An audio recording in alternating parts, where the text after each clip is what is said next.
a playlist original. All right, hello everyone, and welcome to another episode of Back to the Blockbuster with your hosts, Gaius and Jackson. Happy Monday. What's going on?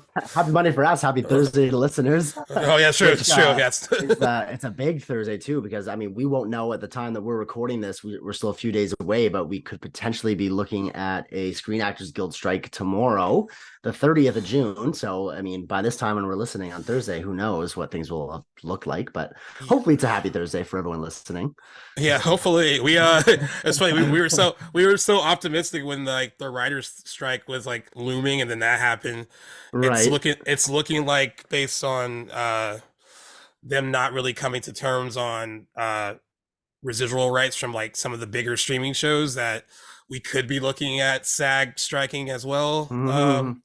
potentially tomorrow if you're listening to this on Thursday. So it to have these two huge guilds striking at the same time is one pretty unprecedented and a Yeah. big deal for the industry. I mean, it's already cost. They were saying that it cost in LA alone like in the billions so far since there's nothing going on. There's nothing shooting. There's no catering. Right, anything from top to bottom that you would Right. need for a film shoot, from like the biggest positions to the smallest. No one is working unless you happen to be filming like overseas or something like that. You're lucky in that regard. Uh, I always have to throw this one in for my mom. If you're a soap actor, you're fine. They're under different Right. guidelines. They're under different guidelines than the Screen Actors Guild, and apparently they knew about the Writers Guild strike coming down the pipe, so they had their writers crank out scripts well in Okay. advance. So apparently they have months of stuff they can Okay. shoot. So who knows? Maybe soaps are going to make a big comeback, and everyone's going to start watching those instead of. Yeah, that's an interesting thing you yet to be seen.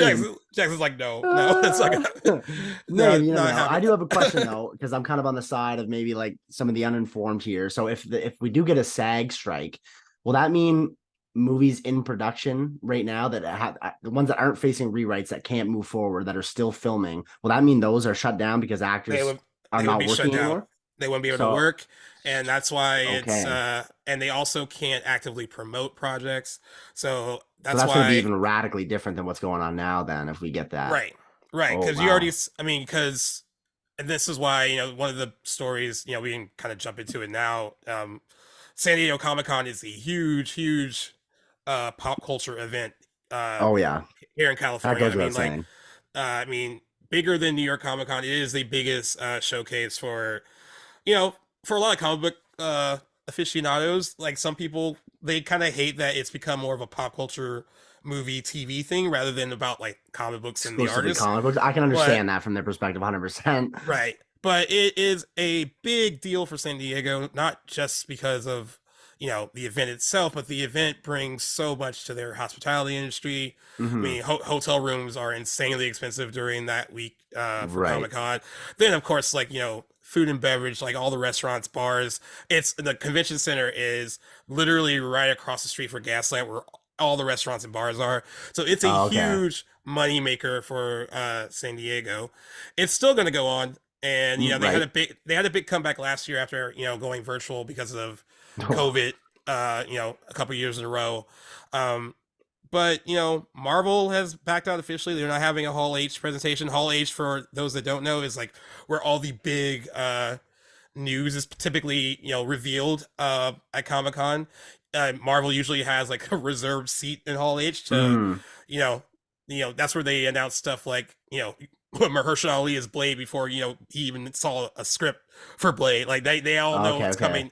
It's a huge like uh location and a huge time to like for them to reveal all their big upcoming projects, but they're not doing it this Will year. And another studio fill its place, do you think, or are they just not having that well, sort I of like thought maybe, but in addition to Marvel, Universal was reportedly pulled out of Comic Con Mhm. as well. HBO, I'm hearing, is also Oh my God. pulling out a lot of major. I mean, Warner Brothers DC never really has a huge presence at Comic Con, especially because they uh kind of are doing their own thing too. Especially in the wake of the pandemic, they had their own kind of like DC showcase that they did virtually one year, and it was pretty successful for the most part. Okay. Um, Other studios like I can imagine the reason why all these people are backing out is because their talent can't. go promote it, Can't promote, or right? they can't promote anything. And if everything's shut down right now, there's nothing to show anyone. There's no footage or anything like that to show anyone. For they can't show you anything from Thunderbolts because Thunderbolts production shut down. They Mhm. can't show you anything from Blade because Blade's production shut down. And even if it's a project that is already done and completed, because of the potential SAG strike, those actors can't go and promote Right. it at And Comic they're not Con. going to have some studio exec go over there and just like waste Right. time on the stage. Because no one wants to see No one like wants to the hear them. CEO of like Right, it wouldn't right. be as cool. I mean, Understandable. I don't I'm blame them not for not going. unless you're like a Kevin Feige and like I'm like, all right, I know who that guy is. Yeah, He's a but like, superstar for sure. right. But yeah, it's gonna be a huge blow, I think, to the convention. Itself.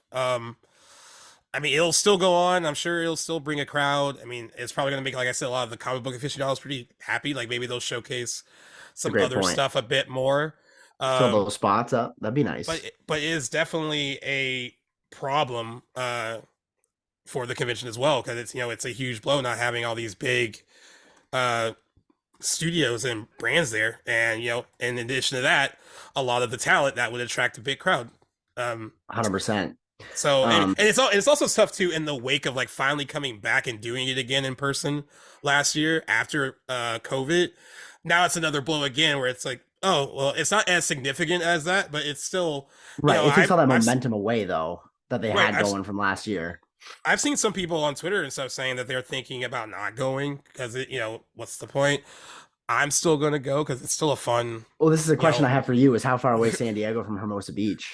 it's 2 hours, so it's not bad. Oh, that's awesome. It's it's Okay, it's it's, that's not it's bad at quick. all. It's Sweet. quick. So So you're like pretty it's southern then. I don't yeah, know if I yeah. realized that. Okay. So it's worth it. I mean, it'll still be a good time. It'll still be fun. It'll be different for sure. Um, but I'm not gonna give up a full nice weekend. No, Uh, 100%. Still something to look forward to. It's just a little bit of a bummer, but hopefully it's just a one year sort of hiccup thing, and everything will be hunky yeah, dory by the time we're talking about resolve. this next year. And I Hopefully. want to give you like guys a full because I just clicked on another story recently that gave a complete list of everyone that's backed out. Okay, let's hear it. Disney, Marvel, Lucasfilms, of course, because they're under the same like umbrella. Right. HBO, Sony, Netflix, and Universal have all officially pulled out of Oh San my Diego Comic God. Con. Um, there's a lot, yeah, and a lot of people.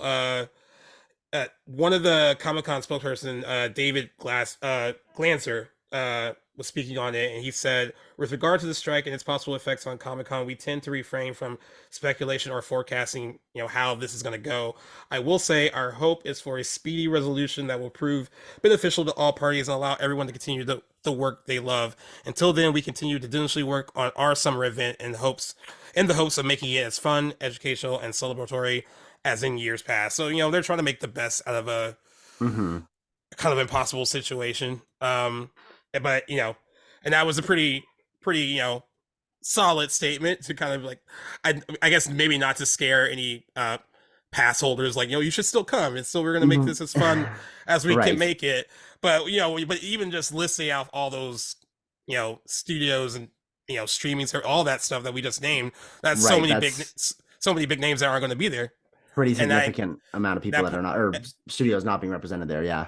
Yeah, and then think about like how what each studio, each streaming service, what TV shows and movies they represent. So that's like so many like projects that are being pulled off the table and won't be presented there this year. But everyone's trying to stand in solidarity with the writers, and Yep. if this so happens tomorrow, solidarity with the Screen Actors Guild too, because and that's it's interesting because the sticking point for both groups, I think it's more issues with the writers, but like one of the ones you keep hearing is residual rights when it comes to streaming shows. Streaming. Yes. And you're saying that there's so many millions of people viewing this, so like you would on network TV when like your stuff is reran, you do Right. get you get a residual check for that, and it's a certain amount of money, and there's a business model in place because of a network TV situation. Now they're like, hey, we need to reevaluate this for a streaming situation where this stuff is being watched over and over and over and over I can't again. believe this has not been tackled beforehand. Like when streaming was on the rise, streaming is not by any means a new phenomenon. I mean, in the grand scheme of like the movie industry, sure, but it's been around for years now. This has been Right. commonplace. I honestly, it's hard to believe that this was becoming an issue to the point where they're striking now. Like, just from Yeah, my perspective, I th- can't believe it. that's why I think the statement that they made in the beginning about how this is a new business model and we're not really sure how to gauge the level of success. And Sure. it's like, Yeah. but you can because you're spending billions of dollars on content every year. Yes, There's exactly. there's revenue coming in, A so hundred you percent. can't totally gauge it. And it it really is a David versus Goliath kind of scenario, especially when it Very comes to much the writer, so. when it comes to Yeah. the writers. And it's crazy how like they don't want to bend on certain things. These really big companies and all these CEOs. I mean, I know what David Zaslav spoke somewhere like I think a month or so ago. He kind of got booed, and they were telling him to pay the writers accordingly. So like these people who are the faces of these Hmm. studios and networks, I think rightfully so, are getting the brunt of like why aren't you guys Yeah. coming back to the bargaining table with something that makes sense. Um, Right. it's and I kudos to all the writers that are currently still everyone's still striking. They make their presence known every day outside of Paramount Pictures or the Netflix offices or Warner Brothers or Sony. They're like everywhere, That's not awesome. going and making sure that, we're not gonna go away quietly kind of situation. Um, it's going to get to the point where the industry's going to be like, they're going to be like, hey, come to terms on something because one, you're costing us a lot of money, Yeah. a lot of money. Oh, yes. A lot of people aren't working; they're losing money. It, This is not a good situation for anyone exactly. I involved. was going to ask, who do you at this point, or is it too early to tell? Let me know what you think. Do you have your money on who's going to hold out longer? Do you think writers and the workers, or the studios? Who's going to crack I first? Do you have any I think theory? this. I think it's going to end up being not the writers. They're not going to crack first. I think they have a I lot. I think they They have a got the lot on the table. leverage. Yeah. Yeah, and they know it. I think they do in the grand scheme of things. Like you can't produce anything unless they write it. Now you could. There might be some people that were like, I need to make money. Like I think you've heard the term like scab writers, and those are people that cross the picket line to actually write. Right. Uh, You've told me again, about these. Yes. bringing up the soap operas. A lot of soap operas use them to kind of because they're like we can't afford to shut down Right. productions because soap operas air 5 days a week. So a lot of people don't like that. Hmm. That because they think everyone should stand in solidarity with all the writers. But that is something that could potentially happen. But I don't. I think they are going to stick it out until they because I think what's different between this one and the one in 2008 is they have so much support not only from their own guild but from like SAG and DGA. Right. There's a lot of they are like standing in kind of this kind of united front with them, and I think that helps a lot. That it's Hmm. not just like like the writers being greedy. Like even other actors are joining them on the picket lines to like hey like we believe in what you're fighting for. So Right. that helps I think, but it is crazy. Like I think it was last week on the news they said there were no plans to go back to negotiations at least that week or this week. So This it's was from the writers had said this, or the studios? yeah, both. So Oh, like okay. they have to they haven't come to any new terms for anything. So this marches on, unfortunately, and it affects a lot of things. And in this case, something like San Diego Comic Con, which is like before all this stuff was happening, everyone was super excited because like it came back last year in a really big way in person. I mean, it was fun being in San Diego for last year because everyone was so happy to be back for it. Right. Um, and you'll probably still get that again, but it's definitely going to feel different not having Without a a big doubt. big news coming from it because all this all the people providing that big news won't be there. So it's That's right. unfortunate. I think though there's sort of a blessing in disguise for at least Marvel Studios with this situation, because I feel like they're a studio that can stand to benefit from kind of regrouping. A little Their time. slate, they need, I think, a little bit of a revamp. We know that earlier this year they've talked about a focus on quantity over quality in terms of how many projects they're going to be releasing on a year. I think it's kind of this might end up working in their favor for them to kind of just regroup behind the scenes and think Yeah. of a plan going forward of how they're going to release, because they have, beyond just not going to be at SDCC, they got a lot of other problems with their future slate right now, and their phases 5 and 6 to look at recalibrating a little bit. So Yeah. this might end up working out in their favor just a little bit, even if it buys them a little bit of time to start thinking about how they're going to move going forward. So maybe if anybody can get a benefit from this, it might be them. We'll see, but definitely a Yeah. bummer for people going.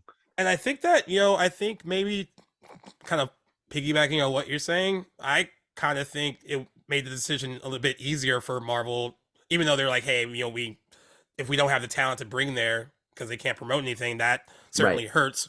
But it probably made it a lot easier because they're like, we really do need to kind of regroup and refocus and maybe not make a big splash if we don't have to. We can kind of like Right. take a step back and look at like what has worked and what really hasn't worked, and you know plan accordingly. So Right. yeah, yeah, Definitely like you kind of said, makes sense for them more than any other studio to not really yeah, go like you there and said, have a a presence. blessing in disguise for sure. I think. Right. I remember last year. Last year there was like they had the whole Black Adam thing, and Dwayne Johnson was there. Everyone thought they were going to reveal Henry Cavill was coming back as Superman. That didn't happen. Of course, Right. they were saving that for the actual post credit scene in Black Adam, which, as we know Yes. now, didn't lead to anything because they scrapped all that. Yeah. Um, it's just interesting to how much what a difference a year makes. I mean, the whole it's crazy. It really is a So long time in Hollywood. Time moves fast. Time means more in very long Hollywood. time in It goes by Hollywood faster. Yeah. where like now there's like all this striking going on, all these companies are backing out.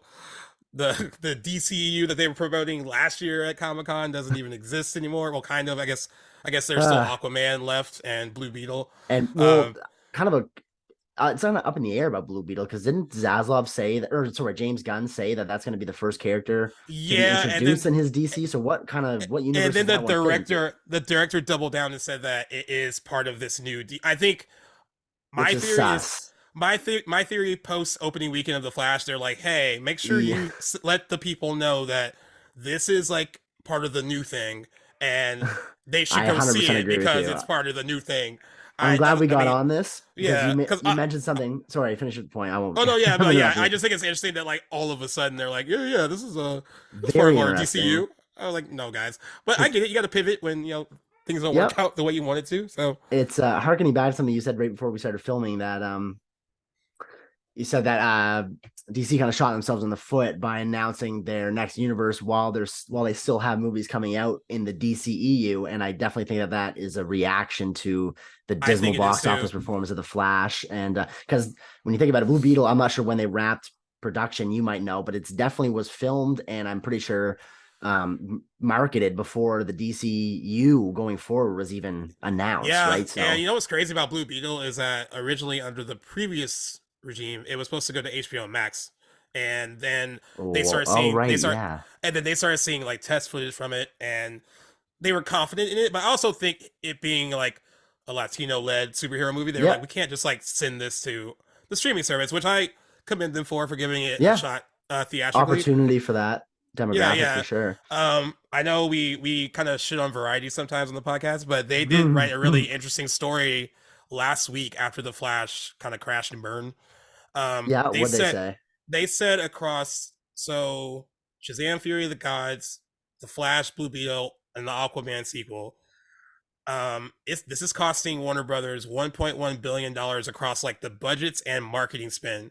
So Okay. they've already seen a loss with Shazam: Fury of the Gods, and they're going to see a Yep. loss with the Flash. So they are just in a really shitty position. I don't wish any bad on Blue Beetle or Aquaman 2. I mean, it's a lot of people worked on these movies. It's unfortunate that Yep. like they're in this weird kind of limbo where like do they matter, do they not matter? Um well, now if you're Blue Beetle, apparently it does matter.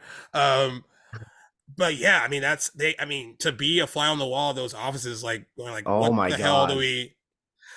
what the hell do we do? And I feel like now it's like kind of masking it with like, well, let's cover it up with like other news. Like we're gonna talk about a little bit about the Superman legacy stuff. Like let's just throw in like some good news to kind of like, you know, and then we'll talk about box office later. The Flash took a really hard tumble in its second weekend. Like Did it hit that they 70% drop like that was being yeah, predicted? it did, yeah. Oh man. So that's not good for what I found out, like $200 million movie, and they said $150 million to market. Market? Oh So boy. and not even market in an aggressive way. It's so crazy because there wasn't a lot of promotion that they could do. Because of course, the star of the movie couldn't really do any Right. promotions, and then they wanted, like we said, the last news show that all the other big actors from the movie. Well, one, Michael Keaton is busy filming Beetlejuice 2 in London, and then Right. the rest of them don't really want to be put in a position that's not controlled where they get asked questions about Ezra Miller. So it was like a hard thing Yes. for them to be in. But it's crazy, $150 million to do what felt like the bare minimum for like the marketing stuff, which of course, was a Super Yeah. Bowl spot. I mean, I was it's gonna crazy. mention that. Yeah. It was crazy because that Super Bowl spot I felt generated a lot of like people liked that trailer. I thought Right.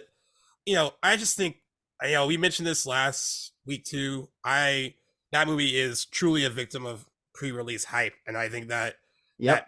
backfired aggressively because you have to be careful Let when the you say so. audience make up their mind. Yeah, Yeah, hundred you have to be percent. careful when you say something's the best so and so of all time or the best so and so of this since this other great movie. So it's That really is like a yeah, hard. that is a Yeah, description best saved for after the general audience has seen the movie. To say right. that and kind of make up the audience's mind for themselves before the movie's even dropped in theaters, I feel is a super bad play and a big deterrent for why would someone want to go see something when it kind of feels like their mind's already been made up for how good this should be, right? And then Yeah, people are gonna that's kind of more of an incentive to trash the movie when it doesn't live up to those incentives. Even if the movie's good, not great, you're going to have a sour taste in your movie. This has happened to me countless times going into a yeah, movie, notably many huge legacy studio movies that I'm yep. told are so fantastic, so great. And then you leave the theater, okay, that was not nearly as good as it was hyped up to be. And that kind of makes you leave with a sour taste. And you're right, The Flash is probably one of the bigger examples of this in recent times, certainly that I can think of off the top of Yeah. my head anyway.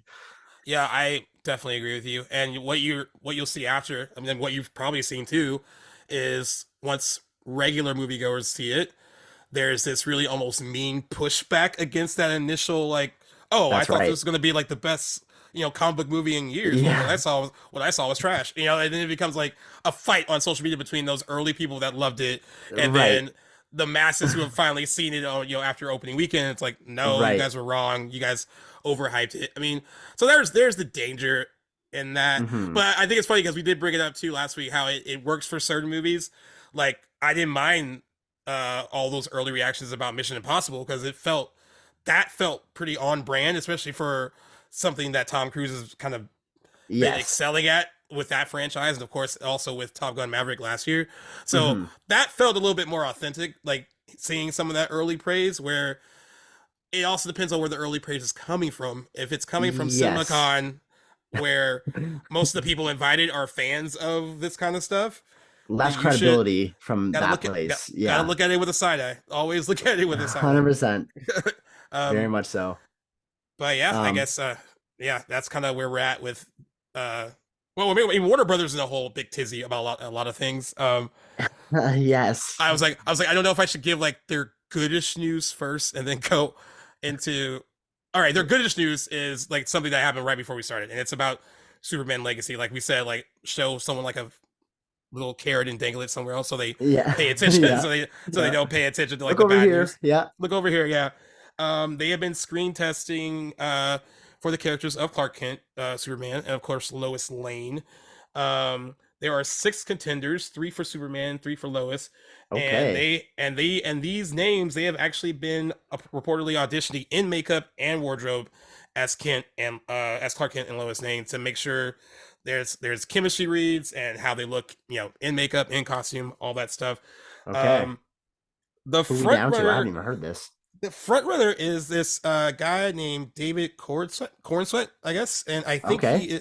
I want to look up because I didn't recognize the name at Is he a first, newcomer? Because yeah, I haven't heard of him either. but he's actually in Pearl. Uh, Oh. and he was also in when I recognize him from uh the most though he's done some like Ryan Murphy Netflix shows like he was on Hollywood uh uh Okay. as Jack Costello. He was the lead and that he looks the part. He looks like a He, Clark Kent. he's the movie uh theater guy from Pearl, is yeah, he from not? Pearl. Yeah, Yeah. yeah. Okay. Totally. That's awesome. Good for him. So I guess so he read with Emma Mackey for Lois Lane, and I didn't know who she was either. I recognize the So name, but she's in Barbie apparently. So okay. and That might be and where from. and then she was also in Death of the Nile. And she was also in a movie called Emily. Hmm. Not like oh, and she was on the show on Netflix, Sex Education. She's Okay. not a huge name, but I think they're kind of like not necessarily wanting like huge names for these parts. Right. To maybe not to distract from the actual movie and the characters themselves. So they were paired together for theirs.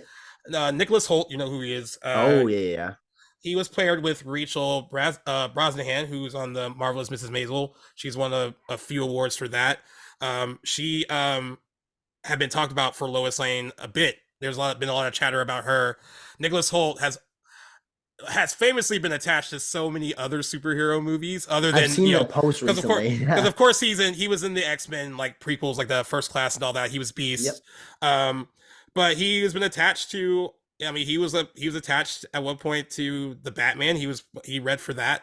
That's another huge DC movie. Yep. He's been in this position before, so I mean, good luck to him, I guess. And then the other pairing was someone named Tom Brittany, and then Phoebe Dynevor. Okay, two more names I don't recognize. Two more names. Also relatively looks. Also, all these people look the part. Okay, well that's good. But he was on a show called Unreal. He was in Greyhound with Tom Hanks. He's not like a huge star, but has done some stuff. And then Phoebe Dynevor, and I guess another situation where she was on Bridgerton. I recognize her now that I pulled up her picture, but I never watched Bridgerton, so I don't know. And she's also on the show Younger, which had like a kind of a big cult following for a little bit. But yeah, they are the people reading for Clark Kent and Lois Lane. I think it's coming down to those people. I think it's interesting that they've been specifically paired with certain actors. I wonder if they were like, hey, maybe you didn't read well with like Nicholas Hoult, but you might read well with like, with David. I don't know how. Chemistry's a big part of that. So right. It doesn't surprise me that they'd switch them around and maybe try out with other actors, because definitely want to nail that thing on. They got to convince us when they're on screen, right? So another interesting thing too, Emma Mackey was said to be the only actress brought in to read with all three of the guys. Okay, which may indicate that she has emerged as a front runner. And they said once Clark Kent and Lois Lane are cast, and an announcement could come later this week, James Gunn will now focus on finding the new Lex Luthor, and on that short list are brothers Alexander and Bill Skarsgård. Bill Skarsgård is fantastic. Everyone already on Twitter is like, please let it be him. That both brothers are very talented. They're very talented. I know, but I think they have different strengths. You know what I mean? I think Bill would be a great. Bill's a good villain. He's a good villain. He's a good villain. He's got a good villain face because he's got the look. He's kind of got like the Heath Ledger weirdo-ness, kind of like for a villain. But like Alexander is more like intimidating sort of villain. You know what I mean? Like, but either way, I think those are both great choices. However, I'm kind of torn on who I want for these roles, because I'm like, I don't want us to pick, because we don't know how this. I'm thinking kind of pessimistically, but if this universe goes anything like how the last DC universe went, I don't want these great like Nicholas Hoult, huge fan of his work, and both Skarsgård. Being like stuck in these kind of franchise movies. I want them to be doing these other movies like The Menu or Tolkien or something. You know, for Nicholas Holt's filmography, I want to be seeing, or Mad Max Fury Road. I want to be seeing them work and stuff like that, instead of being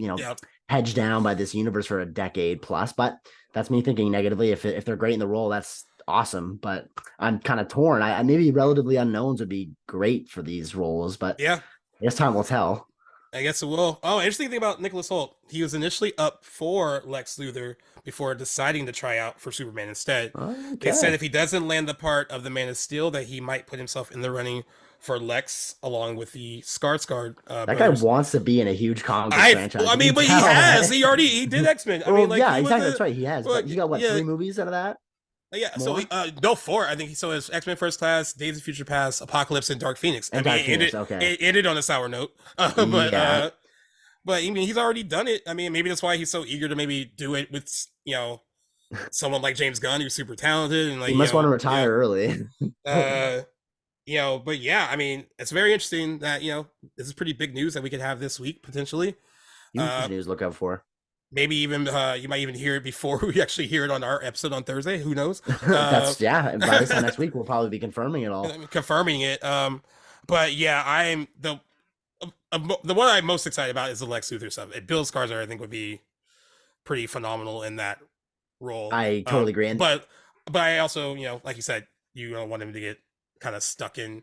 If they were to lose Lex Luthor repeatedly, I mean, unless he's just a one-off and then maybe not, I don't know how they're going to do it. But Who knows? Hard to tell because that's a huge Superman villain, but I know it'd be Yeah, nice for them to explore some other ones. And James Gunn, he likes to explore those more obscure characters, so maybe he'll bring in some other villains. But as long as they can balance their work between that DCU and other projects, like I'll be happy for both of them. But yeah. regardless, that I'm with you that Lex Luthor casting news is the one I'm probably most excited for because they have to make up. Not they, it wasn't their fault, but I feel like the last casting we got for Lex Luthor was horribly miscast with Jesse Eisenberg, and so I'll be looking to see who they make up for that mistake for, even though it wasn't the same regime.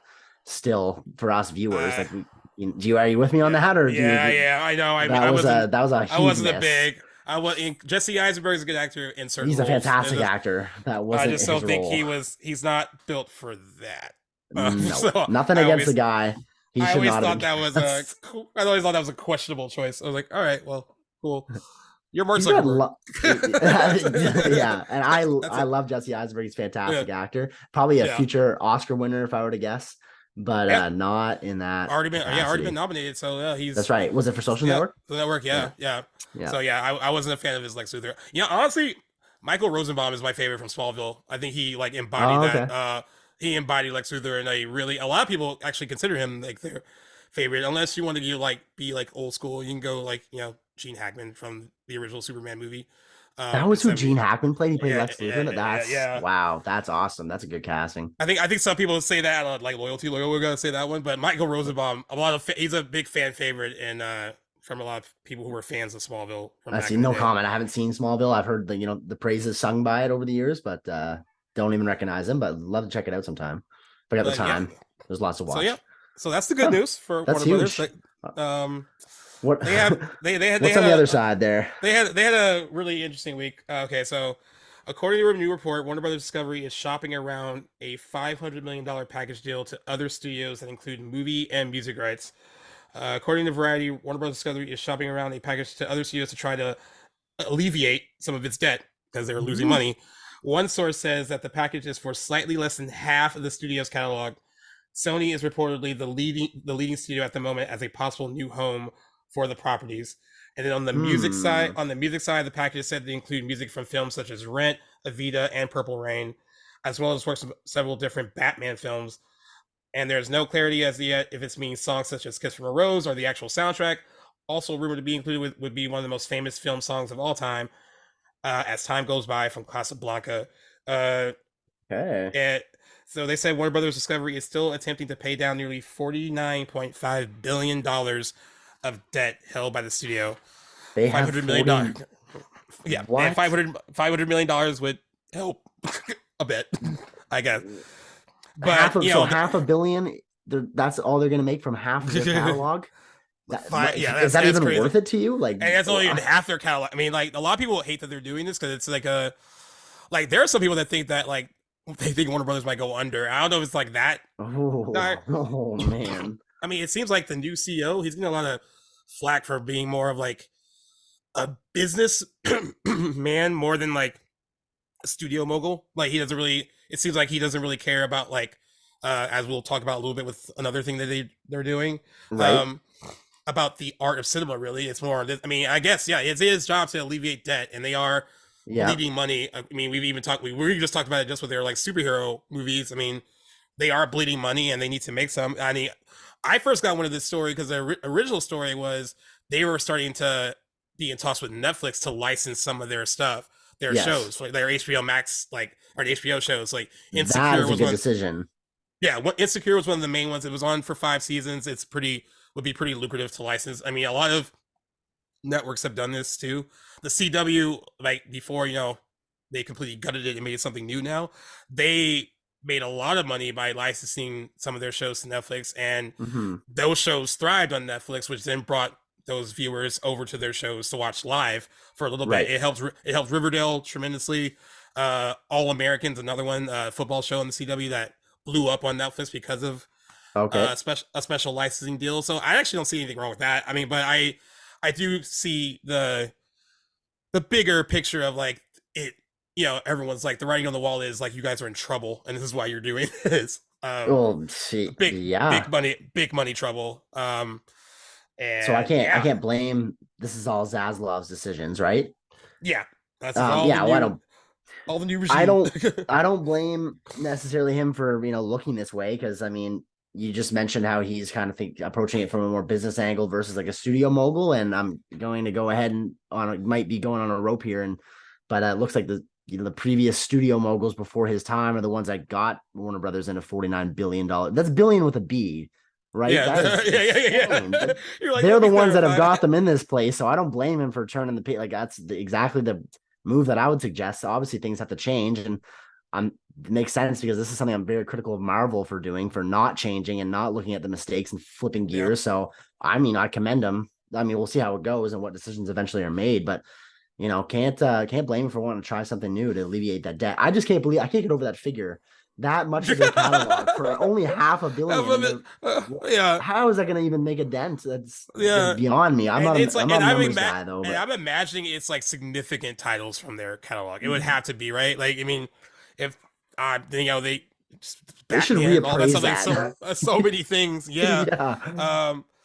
I was, and then like, and Deadline, they were saying that this year's major streaming initiative for them was the blending together of HBO Max and Discovery Plus as Max, as we talked about.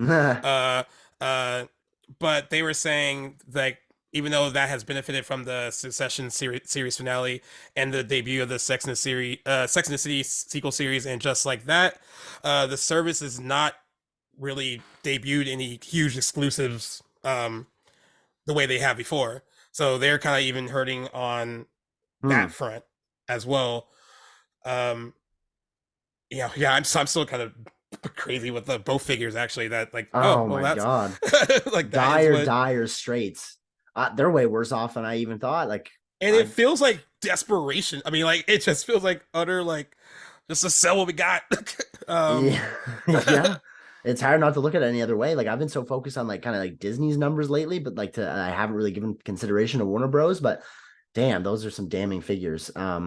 It's so interesting now to look at the place that these major streaming services are in now yeah, compared to like the conversation that was had like a few years ago, a few short years ago, before they all existed, and we were talking about not you and I, but the global, the community was talking about the oversaturation of all these various streaming services that were right, announced in like the late 2010s, back before when Netflix had a hegemony on the streaming yeah, services. And it doesn't really look like very many of these streaming services have paid off or have been worth it. It'd be interesting to run the numbers sometime and go back and kind of compare, but it's yeah. definitely not, I don't think, where anybody wanted to be back when these were just ideas on paper.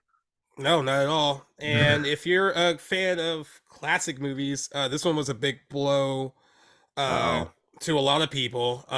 So much of a blow that they actually, I mean, David Zaslav actually ended up having talks with Steven Spielberg, Paul Thomas Anderson, and I Right. believe Martin Scorsese about this decision. Um, so it says, "All is well" as a headline read in January as host of the Turner Classic Movies channel assured fans, try to ease fans' fears following upheaval under CEO David Zaslav. And now, 6 months later, Turner Classic Movies top executives, including 25-year veteran Pola Chengon, are out, and the cable channel's future, and for many, the future of classic film, seems entirely uncertain. This week's changes will see the number of employees at TCM slash from about 90 to about 20, according to insiders, with the responsibilities of overseeing the network distributed among other units under Warner Brothers Discovery umbrella. Meanwhile, budgets have already been progressively cut at the network, leading many to wonder what the future will bring for Turner Classic Movies. Uh, it's interesting because they came out, those directors said they came out of those conversations feeling confident that Okay. David Zaslav cares about the integrity of classic films, and like the needing a place for these films to live and be discovered Mm-hmm. by so many people who are into classic movies, because there's not really a Right. home for classic movies other than this. There's um no. so um it I I want to believe that he wouldn't gaslight those two directors, and like Uh, maybe he has something planned, but like they said that the future of the network with all these layoffs seems very uncertain though, where it's you're letting go of top execs that once worked there, and it seems like there's not enough care for it anymore. You know, like there once was. So what? I guess maybe And help again, paint and the again, picture and, of. and, and, Yeah, and again, it seems like another way to like again to it all comes down to cutting costs, and all right. cutting like because they're in massive debt. Um, Exactly. It's kind of like what it seems like. But could you maybe paint the picture for what exactly Turner Classic Movies is? Is it a network that kind of just hosts all these yeah, it's and you that pay hosts for like it? classic movies. I believe when I was because I haven't unfortunately haven't watched it in a while, but I think it's a basic cable channel here where Okay. and they constantly play classic film. I think the good news kind of right now is that Warner's Michael DeLuca and Pamela Abdi have been put in charge to kind of work with what is left of it. Okay. And that's kind of making people feel a little bit better about it because they are What's both left of known it is a good way to put it. because they are they're known for being a bit more filmmaker friendly, as far Okay. as executives, like they really care about the integrity of film. So that's promising that they have them kind of overseeing that kind of stuff. Okay. Um, but they said that move to put them in that place is to reassure the film community after Warner Brothers Discovery announced a restructuring this week and saw, a 25-year veteran of Turner Class movie being let go and other key Mm, members as well. Um, you know, that like you said, it led to that joint statement being made by those three directors before they even talked to him. And they said, our primary aim is to ensure that TCM's programming is untouched and protected. We are heartened and encouraged by the conversations we've had thus far, and we are committed to working together to ensure the continuation of this cultural touchstone that we all treasure. So maybe there was some promising discussions there. And I mean, again, it's all going to come down to money. But hmm I mean, I think hearing that pushback might have been like, all right, let's pump the brakes on like dismantling it because that was the original story that they were completely dismantling it, and now it's it's more of a restructuring, if you will. Right. Well, props to Scorsese, Spielberg, and Paul Thomas Anderson for kind of ushering that in and kind of changing the story there because those are three names I'm Yeah, not surprised to have heard in this discussion because they're some of the greatest film two. I mean, all contemporary, but two of the greatest of all time. And Paul, I would definitely say one of the greatest, like current, like new age kind of directors working. So that's awesome that they, took such an interest in an alarm to yeah, that decision. Probably ended up making a huge difference their involvement in those meetings. So good for them. yeah. And they said that putting DeLuca and Abdi as executives in charge of this because they're, like I said, really highly regarded in the film community. They said that would satisfy people like Spielberg, Scorsese, Anderson, and the hope is the trio will be involved in curating for the channel as well. Um, it's unclear at this stage if any of the TCM staff who departed earlier this week could return, but Warner Brothers is now considering putting a little bit more money into the channel and don't want to sell it. Um, I don't think Okay. that was the. I honestly don't think that was the original plan. I think they were going to get rid of it until they heard like the cries from just about everyone about doing it. I Um, so harkening back to all the stuff they are planning on selling, I wonder why, or if it had been considered at all, maybe selling it. I wonder why selling it instead of disbanding it. Because if there's money to be made, that's definitely they could use it. I yeah, wonder yeah. if that was considered Apparently, weird.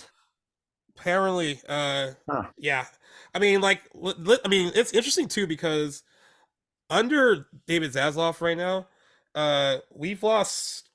I mean, we lost Adult Swim, we lost Cartoon Network, Discovery Wait, Family, lost in what sense? as in like they completely dismantled them as far as like as we Adult know them. Swim's no longer a Yeah, thing. so it's all like under a different umbrella now. So it's just like Oh, okay. That was news to me. um so it's crazy that like all these once very popular, very you know once lucrative, I guess too, Yeah. and creative kind of spaces are now kind of under his direction. And I'm a movie guy. I didn't follow his run at CNN, but they said he screwed up things there too, from what I read. Oh, So great. I don't really know much about that. But I mean, Nor do I. uh, you know, they're I mean they're not in a good spot at all, really. I mean, between this stuff and the selling of half their catalog and the Flash and their potential $1.1 billion DC movie problem. Um, Mhm. on top of everything else. Oh boy, I'm things are sure looking dismal. there's just a lot of headaches, I would imagine, over there right now. Yeah, So that's absolutely. but we'll keep you updated on Yeah, damn, it's been dismal these last yeah. couple of weeks of There stuff. was that was our Warner Brothers section of the podcast today. We wish them the best. Hopefully they're they're they like, can Barbie make some please money. open? They're like, Barbie, please open and Yeah, make some money and make some money. no wonder they want Nolan back. I think But he'd be would you doing them a would favor you if come anything. back to that hot mess? I mean, I don't know if I would. If I would. I mean, like it really, as long as he's making his bank, does it really matter for him? Oh, that's I true. mean, I guess it'll depend. I guess on I don't know. If I'm Nolan, if you're just a filmmaker, I could see like if they're paying him the right amount, why Right, not? right. At least he'd get in their good graces again. Yeah. But Yep. Ugh, who knows what the hell that's gonna look like going forward? But agreed. I'd be trying to get him back too if I'm a Warner Brothers Warner exec. That's Brothers. for sure. Well, they could use some good news. Yes, they For could. sure. Yes, they could. For So sure. pray For for sure. Warner Brothers, Poor everyone, Warner because Brothers. Pray for them. hopefully they make some better decisions going forward. Sony, remember when it used to be you? Remember you guys were the hot mess Yeah. studio. Now Look how it's things Warner have turned Brothers. around. Things Wow. have I turned mean, they're around a not lot. perfect by any means, but they're still in a better. Who would have thought they'd be in better position than I know. both They just Warner and Disney? they celebrated their movie going back to number one this weekend. Across the Spider Verse went back to number one. They're like, hey, cool. We had a good Fuck weekend, guys. yeah. Yeah, but Warner Brothers, it's messy. It's all very Actually, messy. you just introduced a fantastic segue for something that I told you that I wanted to bring up, and it's involving Sony. This is a Screen Rant article that I saw this week that I don't know if you'd seen it. We didn't have the chance really to discuss it off camera, but for those who have not heard, there was a report regarding Across the Spider-Verse. So this is the Sony Spider-Man movie that just came out a couple weeks ago.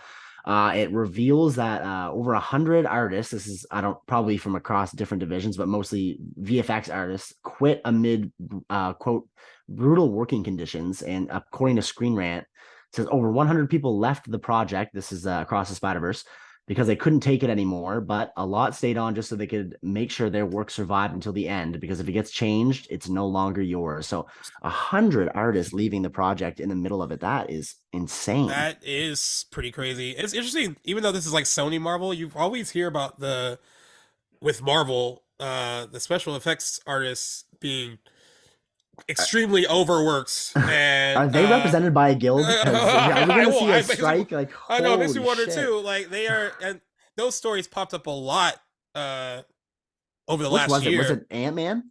There was some like Guardians? Ant-Man and Guardians. There's Yeah. different people who worked across all those projects. Like I saying, remember when it was coming out. being worked down to the wire and extremely overworked, not getting a lot of sleep. Which some people have pointed out that maybe that's why some of these effects shots in these movies maybe suffer, because it's you're not getting One these would people at their think. best if you're overworking them. That's interesting that this was on this project too. I mean, does it say who? I mean, are they're being overworked by like whoever the filmmakers are, right? I mean, whoever is like involved in making The Across article the may Spider. go more into that. I didn't actually read it, just the headline there, but I'm sure there's a lot more to be read within it. But I would imagine I'm So like, surprised to hear that from these guys though. so my train of thought is, if it is from a filmmaker who's like involved in the making of this, I mean, of course she might have some background in animation and special effects and all that stuff, but like Right? that is their wheelhouse, and they should be able to work in a way that is productive and not in a way that would overwork them and like Yes. make the art suffer. So if I'm just wondering if it's someone telling them how they should do it and like getting it done like this, when they Right. really have no like idea what goes into fully You know, making something like this. I hope that's not the case. And we've seen that though many times on movies, so I wouldn't be Right. surprised if that could play into it. I'm thinking too, like my mind goes to like maybe a little bit of studio meddling and maybe trying to put pressure on the directors and the filmmakers, who are then putting pressure on the artists, like the VFX Right. artists, to meet some arbitrary deadline, perhaps. Because I mean, we went 5 years in between the first and second Spider-Verse movie, so I wonder if Right. maybe it's not like I mean, they did have a lot of time to work on it, but this thing took a lot of time. So, I mean, who really knows? But I'll probably actually give that article a read and see. I think I just answered my own question real quick. Oh, okay. It was only Fantastic. it's in the headline too. It says Spider-Man Across the Spider-Verse, not one or two, but 100 animators resigned from their jobs, claiming unsustainable working conditions under 3 directors, asking endless last-minute changes. Wow. So Damn. Okay. Disappointing. Not what I wanted to hear. But I mean, to their credit, that movie looked fantastic, and the like It did. I It really definitely did. going to be up for animated. I'm sure it's going to reap all the awards that the first one did in 2019 at the award ceremony. So good work to them. And honestly, Yeah, it was a beautiful looking movie. it's a Not beautiful easy. movie. Not easy at all. I mean, I'm reading here. It says over 1,000 animators were hired in order to bring the artistically ambitious project to fruition, out of which 4 animators who worked directly on Spider-Man Across the Spider-Verse described the project as a grueling professional crucible. The report reveals that over 100 professionals from the art department left the project before the film was fully finished, as they couldn't take the pressure anymore. Additionally, those who stayed were pushed to work more than 11 hours a day, 7 days a week, until the movie was completed. The Oh artists, man. the artists associated with the project who contributed to the film claimed that they were made to operate during the film's production were unsustainable and erratic. As Spider-Man Across the Spider-Verse had 3 directors, it became difficult to make endless last-minute changes. Because of this, they had to do alterations and revisions to be demanded on parts of the movie that the other director had otherwise approved. So they're like getting like all different information from like 3 different people. All the People in both chaos. ears, Ears, yeah, yeah, conflicting demands. all the chaos created an overwhelming backlog across several departments that led dozens of professionals to just give up on the project. That is crazy. I That mean, is, yeah, I that's mean, very well, yeah, disappointing. it worked out in the end. It made a lot of money, but Made a lot of money. Movie looks fantastic. It sucks to see yeah, what goes beyond the scenes, but I think the Screen Rant article does go on to suggest there may be implications in terms of the next movie, the third Spider-Verse movie, meeting its target for next year. I think that might yeah. be like kind of like ludicrous at this point to think that that is going to be done. Haley Seinfeld says she hasn't recorded a lick of dialogue for that Really? for that third movie. Oh So man, I'm and she'll guessing be that's getting pushed back. I mean, I would that assume. sucks. Yeah. She said she's like, I'm excited to get to it, but she's like, yeah, I haven't done any recording on it whatsoever, and I'm gonna assume that Shamik Moore, who voices Miles Morales, I don't think he has either. Um, Okay. yeah, so Well, I and mean, and I'm guessing their part wouldn't be as like time consuming, right. I'm sure but they could do like, this over a period of days or weeks if I were to yeah, guess. but she says she spent a matter of like years, like even leading up to the film's release, recording on Across the Spider Verse. Uh, so like she said she was voicing that what she felt like up until like a month or so before. I mean, it That's wasn't fully. like that's really strange to me. I mean, obviously my opinion doesn't mean anything. I do have no understanding of how this industry like really works from behind the scenes, but I would assume it would be effective to like animate the movie and then bring in the actors to rehearse and do their lines. But is that Right, I guess right. that's maybe not how it's done. That's So interesting. I never would have I guessed wonder that. if they like do portions of it and Yeah, it then like seems like that is the and case. then have Yeah. them come in and read, and then like they're done. They But then in animate that case, then more. you get someone voicing the character for 4 or 5 years, and I think that would just be stressful as an artist, who's especially people like an actor, like working on different Especially where projects you're in trying to, between. yeah, you're also trying to maintain that same like, because I will give credit, my biggest, other than the way it looks, I think the voice acting from all involved is very good in that, and like Yep, if they feel like fully fleshed out, almost live action performances a bit. So they like do. so be able to maintain that kind of like okay, this is where the character was emotionally when I recorded 6 months ago. Right. I gotta try to remember that, and like you That said, while also working on other exactly. projects too in the Yeah, meantime. So I mean, not effective. they're actors. I'm sure they figure out ways to do it, but like That's it's right. it's not easy either. No, I mean, definitely not like the ideal way to do it. right. But I believe because from what I heard before Across the Spider Verse came out that they had done a lot of the work on the third one. So I'm assuming there must be a significant portion of that movie animated or shot. I don't know the correct terminology for a movie of that animation style, if it's I guess yeah, considered yeah. shot or but anyway, I'm not I guess I'm not too put off by her not having recorded lines yet because I feel like that is not too long of a deal. But then again, I don't know. I could be completely wrong about that. But definitely, regardless, this movie's gonna be facing some issues. It looks like going forward, which is Yeah. disappointing, especially for those that loved the latest entry. I was still floored at how awesome Yeah. that movie was. Especially for those that didn't know it was going to end on a cliffhanger. Like, oh, how long do we have to wait for Ah, that next? that's Yeah. right. And what a cliffhanger it was. Oh my Really good one. god. Really good one. That's probably so far one of my favorite movies of the summer so far. I think I would say of the it year, 100% yeah. top three for me.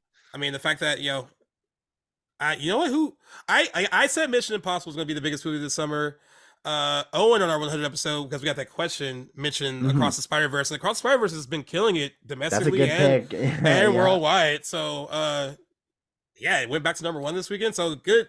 I mean, good on them that they made a great film. It does suck hearing stories like that though, where Right. Yeah, these it people who definitely are does. super talented and like doing their best to like create something really special, and then I know what it's like to have multiple people trying to tell you what to do. Like Yeah. when there's too many Can't be cooks in the fun. kitchen, and it's Yeah, like there you go. I love that it's expression.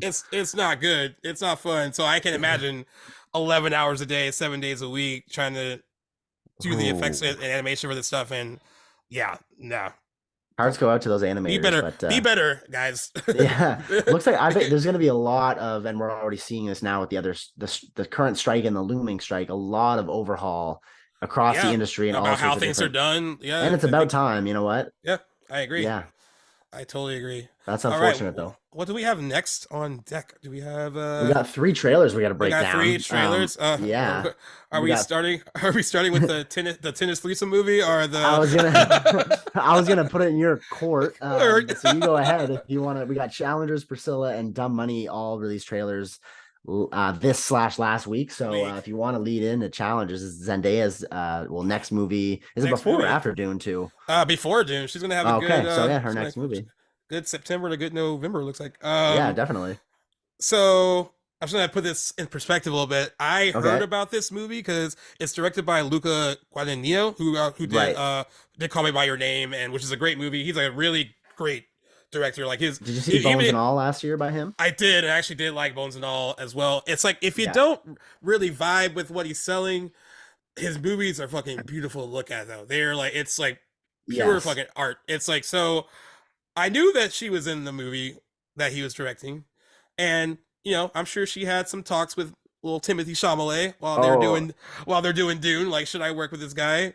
right. Uh, I just didn't know what the movie was about until I watched this trailer, Yeah. and you know the premise that they put out, like the official synopsis of it, which is really short, Right. doesn't even sell it really well. It just says, following a losing streak, the wife and coach of a Grand Slam champion signs him up for a challenger event where he will face off against her former lover, which is, it's good, a little like kind of bare bones. But Yeah. that trailer sold the heck out of it in a It was really big way. scandalous. I Yeah. was I was all in. On top of like it looks a little like fun and salacious. It also Yeah. backed up by that S&M Rihanna song too, little remix version I playing in the yes, background. I thought that was one of the best pairings of a song to a trailer in recent times, and I actually only watched it today. I knew we'd be probably discussing it, and I held off. Saw all the memes for a good week, and was dying at all the different. I think I sent you a message right after. I was like, "This Oh, trailer is dude, fire, dude." It's yes, you so did. good. But there was one you posted in your story that absolutely killed me. But I wanted a fresh take on it before we started talking about it, and I didn't really know what to think throughout the week. I was like, hey, this looks like a little weird. But anyway, I thought it was pretty stylish and sexy, and I love that filmmaker. So I would Yeah, definitely check this out. And Zendaya looks fantastic, as always. yeah. So, I'm not a big. I don't. So I had to look up who Josh O'Connor was, who looks like he's like the former lover. okay. He was on The Crown, so that's what he's mostly known for. He Mm, won a primetime Emmy Award and Golden Globe. He played okay. Well, yeah good for for that. him. And then More accomplished than I thought. Mike Feist. I hope I got it right. Faist, who's the blonde. I guess her husband in the film. Yep. He was a part of the Broadway musical Dear Evan Hansen. So he's mostly a Broadway guy, but he also was cast in Steven Spielberg's West Side Story, still a musical, but still a part of a Right. movie musical in that sense. So this is kind of like these are all. It's interesting. All three of these people. I mean, this is not safe to say like Zendaya. She's already broke out, but all three of these people seem to be on the cusp of like some different points of greatness Ye- here as far as their generation Definitely. of actors are. They're all Yes. very like Michael Fass was born in 1992. Josh O'Connor was born in 1990. And of course Zendaya is also young as well. So this is like a Yep. really three prominent young Hollywood Yep. talented people uh working with an acclaimed director, which kind of is like it's like a perfect storm of how good this could be Yeah. for all involved in this. 100%. I was completely sold on. First of all, I mean, I'm watching this thing and I was like, wait, where's this going? First of all, I brought this up too with Owen over the weekend. this isn't the first movie to make tennis sexy. Like Match Point is another movie that Woody Allen Okay. directed with Scarlett Uh, Johansson and Jonathan Rhys-Meyers, and he's like married and he has like an affair with Scarlett Johansson's character. It's a really good movie. okay. Has one and it has one hell of a twist ending too. It's really good. Okay. But I was Add like, that to the list.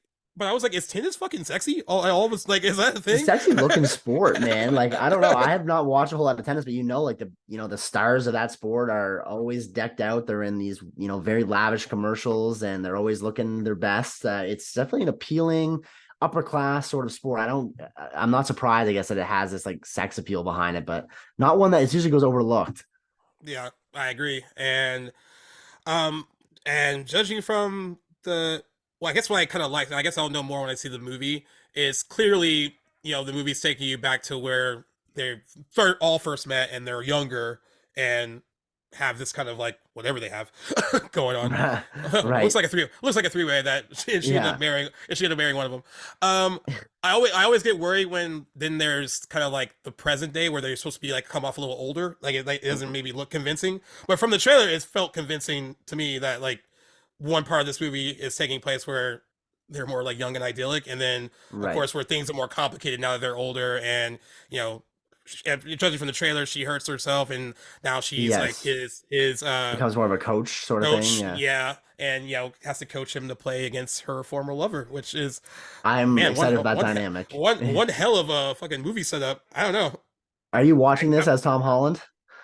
So That guy that cannot was, there go on was the so internet, man. there was so Yeah. many. I was dying. I mean, I I feel even so bad though for him. Like I'm laughing at these memes, and I'm like, man, poor I mean, guy. Like, I haven't posted one. I was like, it was from like the Spider-Man one. I was like, man, like he had made her for like forget about him and like this is what she yeah, does. And then somebody posted a bunch of them about like, because there's a line in the trailer where she says she's always taking care of her little white boys, and then yes, someone posted like Zendaya trying to take care of Tom Holland and also trying to please Timothy Chalamet during the Dune Part Two yeah. press tour. Oh my Um, god. I mean, you have to see the humor. I hope they see the humor, and it's kind of funny. Yeah, Um, it very much is. but also on top of all the memes and stuff, which whatever, that builds interest in the movie Yes, itself. very much Um, so. but the overall consensus I saw from people that posted it, like other writers I know, other people on Twitter and Instagram, they are all in so far on what this movie is selling. They're like, it looks really good. It doesn't look trashy or tawdry either. Like it could really come off that way. But I think you have Mm, like a prestige director like this behind it. It yes, gives it a little bit more class. And that's kind of what I took from it. I very just much so. thought it And was, I feel like I'm hoping at least, and it looks like to be this way. Because like, correct me if I'm wrong. I think the people that saw Call Me by Your Name like loved it, like and throw me yeah, in that category, but I don't feel like it was very much of a mainstream huge. I don't remember making a lot of money per se, but I'm thinking that Zendaya is like that caliber, especially where she's at in her career right now, that might put a lot of people on this director and might, make them want to check out their earlier work, which I'm really hoping is the case because Luca Guadagnino is a fantastic director. I haven't even yeah. seen Call Me by Your Name yet, but that's been on my list for It's years. Just haven't it's got around a to it yet. it's a great movie. It's like it's Mhm. and you know. Say what we will about Army Hammer now. Right, Him and Timothy Chalamet. I mean, I think Timothy Chalamet is stronger of the two in the movie, but they right. play off each other very well. It's a Okay, okay. very, and like I said, shot beautifully too. It's like a beautiful Um, looking movie. But he's more of like a smaller, I mean, I guess independent, you would call him, filmmaker than, filmmaker, yes. I mean, And because Bones and All didn't make a ton of money, but people that I know, people that either loved it or didn't love it, but right. it's Thought it was it's awesome. more of a cinephile movie. And then he did the remake of Right. Suspiria, which Yeah, didn't that's make right. I did, forgot about him or that movie. didn't make a lot of money either. No, I like I that a lot though. Have you seen both? I have. I Yeah, I actually, well, watched them the back to back. original's great. I mean, Radically different, but I liked both yeah, very much. Yeah. very different approach. But yeah, I thought what he did with it was pretty good. And I think this is going to be a big test of her box office potential too, That's right. because she is a household name. Everyone knows who she is. She's been a part of big projects like the Spider-Man films and Dune, and of course she has Euphoria. Um, and then she had Malcolm and Marie on Netflix. She led that, but that was a Yep. streaming movie. But boss moves made on her part with that because they couldn't film Euphoria because of COVID. Right. They wanted that crew that worked on Euphoria to be able to film something, and Sam Levinson wrote Malcolm and Marie, and we're like we're Oh, gonna I didn't film know it, that. and we're gonna film it at For this one house and in this area and like near Hollywood. It's gonna be bare bones, and then the deal that they made when they sold that movie to Netflix for an absurd amount of money is that everyone working on that project got a percentage of right. that deal. And that was spearheaded mostly by her. So like that is, I mean, she's That we is I said about boss this. moves. I was talking about that with Owen. Like and he agreed that like she seems well beyond her years as far as like navigating the industry the way she Mm. has. But Well, she's been involved since from a young age, right? What was the show? right, What was it Casey Nickelodeon show? Undercover. Yeah, Casey Undercover. And Owen laughed at me right away when I said it. He's like, "What show is she on?" I was like, "Casey Undercover." And he laughed because like I said it really fast. I'm like, I mean, I just know. Yeah, exactly. I didn't watch Casey Undercover. I Right, but you just know know. these things. You Yeah, that's know. totally normal. That is And funny yeah, though. her career is crazy. She did that. She did Dancing with the Stars. Like her career trajectory Oh is shit. like so crazy because usually that's what you do when like you're trying to get a come up. Right. And then she got of course cast in the Spider-Man movies and she And the took rest is off from history. there. But Yeah. this is a above like a potential like her name could sell it. Right. And this is the kind of Zendaya that I want to go see. This is like what I want for her career. Like I'm on board with this more so than her early. Like I mean, I like her in the Spider-Man movies, but like I'm glad that she's just kind of moving away from that sort of thing. I think she's Yeah.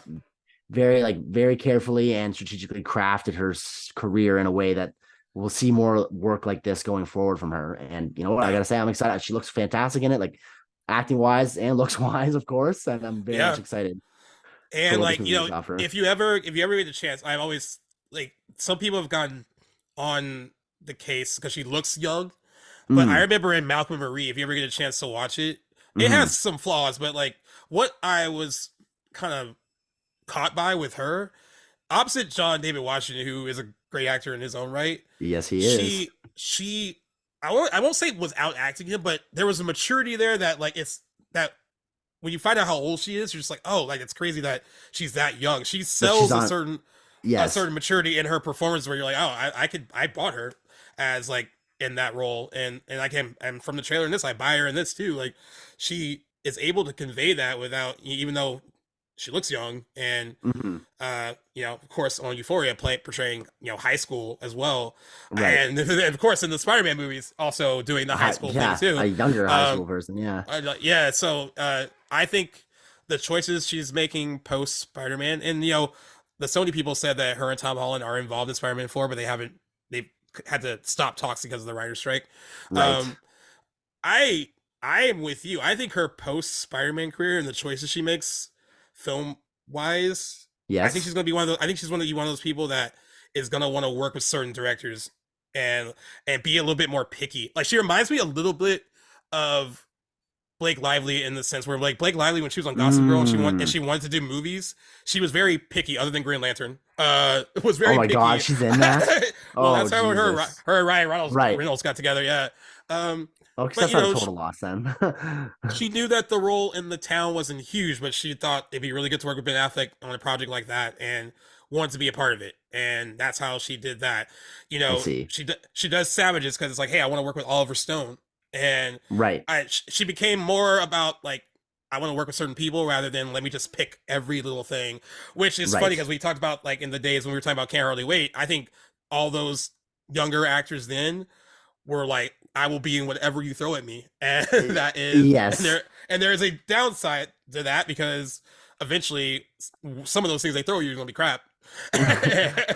So you have to Yeah. be a bit more you have to be a bit more selective. And I think people like Blake Lively, people like Zendaya are very selective about I'll what throw they in are choosing to do. Dave Bautista as a great example of that sort of Dave work as Bautista is a well. good Versus, especially comparing him to The Rock. yeah, and I think we can probably throw Florence Pugh in there too, as Yep, far as like being definitely another can. that it seems to even something that turned into like a bit of a disaster, like Don't Worry, Darling. I think on Ugh, paper, working with Olivia don't Wilde remind after, me. yeah, no, working with Right. Olivia Wilde after Booksmart was like a smart Good choice, move on right? paper for sure. Yeah, it's not her fault. The movie She didn't know was it was going not to turn great. into like a Exactly. high school madness on set. I would have, yeah, I would have signed on to that movie too if I was Florence Pugh. I don't blame her at one bit for doing that. And for what it's worth, she does good in that She movie. kills it. She kills She it was in the the best movie. part I of that mean, movie by far. yeah, dude, I've been. That was one of the movies. Even though I don't think it's good, I think it'd be a fun deep dive because You're I so right. It would be. like would it be Oh my God. yeah, Owen and I can't like figure out like do we only pick movies we think are good or can we pick something that's like a little like problematic and kind of like but it'd be fun discussion, you know? I And think that the discussion should be like what and you're I prioritizing. You know, I yeah, think that would and be a I think great that example. movie because there were things in that movie that like I liked like her and Her, there's the some really costume design was the great. costume design was I think Olivia Wilde made some really interesting, bold directing choices too. Visually, I thought the movie hit a lot of the key spots it needed to hit. It just was a mess script wise. Oh man. But I was also even by the end of it, I was still intrigued by what could have been if all those things came In the together. hands of somebody else, maybe a slightly different cast, or not cast, but like crew rather. Yeah, Yeah, that movie could have really, really stood on its own. But no, that movie yeah, crashed and burned. I would love to hear a deep dive yeah. about that Sorry, movie.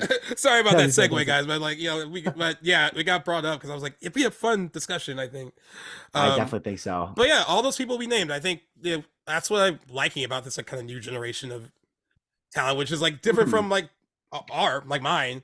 You Yep. know, like we were saying, remember we brought up like, oh, do you think there are any people that like that we do you have your Jennifer Love Hewitt or your Sarah Michelle Gellar's? And like you really don't, but at least you have like a bunch of It's young different talent. times, right? Yeah, Right. you have a bunch of young talent that is proven themselves at a very young age and continue to pick projects that challenge them and aren't just picking mainstream stuff. And I Right. also like that about Florence Pugh too. That's a good example because she said like people in the independent film world gave her shit for doing Black Widow and joining the Right. MCU. And her thing is Yeah. like, I want to be able to do all these films. There is a art to these big budget tentpole movies, and there's art to the smaller movies I get to do. Why can't I do both? And I Right. agree with that. I agree with that too, but I think just to kind of be play devil's advocate for a sec, I think people were worried that maybe she would never leave Go like the back. indie scene. Yeah, Exactly. Like yeah. I think those worries are justified, especially because we've seen that happen with some actors that don't do work outside of Marvel for years at a time. So I I was mean, worried too when she we've joined Black we've had Widow. I some was like, people fuck. like be very vocal about it. Elizabeth Olsen has Yeah, there you and go. Zoe Saldana is another one, and she's Yep. in her case, that's two big franchises where she's like, I've I haven't had time to like really, Yep. and they get a lot of shit from people who think they're complaining, like, oh, you didn't have time to like work on that little independent film when you were busy making millions of dollars working for Marvel. I can Right. see why there'd be a little bit of a stop complaining complainers, but Yes. if you're an actor and you're an artist and you want to be able to like flex your muscles and do something creatively where you're not playing the same part across Right. like multiple films, you can voice that. You can be like, hey, I missed out on some opportunities that I really wanted to be a part of. And 100%. in the case of Elizabeth Olsen, she doesn't, and Zoe Saldana actually, they don't badmouth the Marvel machine. Like she think like Elizabeth Olsen has praised the stuff she's done on WandaVision. She loves the Yep. character. I think there's a reason they keep bringing her back. She's one of the few that hasn't signed on for multiple Marvel projects. They usually go to her to Right. like, hey, we want to use you. I did love her advice because they were like, what's your advice to anyone joining the MCU? And she said, don't sign on for multiple projects. Just like give them one at a time. She's like, give them one at a time and like Nice. That is make good them want you advice. more and make them Yep. want you. And she's like, I've been very lucky that they've called me back and I've been happy to come back. But I think Brie Larson was one of the last to sign that really big multi-picture Marvel deal that kind of Okay. gets you stuck. But Well, for interesting. better, She hasn't for better, been in very many, so it's strange. right, Like, right. So she still got some. I mean, oh, so great. I guess. I like you, Blue Horizon. Yeah. So I guess she was in Captain Marvel, and then Endgame in Endgame, and then she for had being Miss Marvel, she had a cameo in Ms. or Marvel, the TV show, to sorry, set up that's not even. Yeah, to set up what happens with the Marvels. So I guess right. she still That's has what I a meant to say was the Marvels, right? yeah, so she still has some stuff to So do, and unless okay, I'm missing some cameos, I can't remember if I am or not. But like, you know, by the way, those cameos they do count to her, however many picture deal. Like even if it's just like a 5 minute thing, that's okay, part interesting. I didn't that's know part of that. that. So it helps fulfill their quota. Right. um, but yeah, sorry, we segued way off challenges. We were just Yes. talking So about young Hollywood, and yeah, it's a but good it's an conversation exciting though. it's an exciting time to be in young Hollywood, and people like Zendaya are leading the charge. And I was just really happy when that trailer was over because I was like, this looks fucking good. And I was like, oh, I wonder what everyone else is saying, and everyone was like, all in day one Yep, opening night. looks good. I would check that out. So bottom um, line, then you're a fan of the trailer. It seems, I'm a as fan am of the I. trailer. When can we expect this movie in theaters? This comes out September 15th. So Okay. I actually think if they promote this right, like some really good TV spots, maybe I'm Hmm. not, you might get another trailer. I'm assuming, maybe not. I don't know.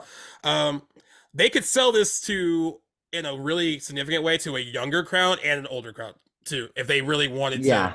And I think we might have a little bit of a if they market it right, like a kind of a sleeper hit in September. When's Uh, Wimbledon hosted? Has that already happened this year? actually, I do not know. I Oh, I wish I just was kind more of of a spur of tennis. the moment thought. I'm just thinking like this would be a great way to target the tennis audience to come out to see this movie. I wouldn't be surprised if there's ads. Do they do that? I don't ever watch tennis or Wimbledon, but They show like the commercials, there's ads and stuff. yeah. Yeah, so Okay, so that'd so be if a that good chance. happens, yeah, that would be a good I'd imagine it'd be a summer event, but I could be wrong. Maybe it's opportunity. already. Yeah. But yeah, so you'll see. Who am I gonna? I'm trying to who.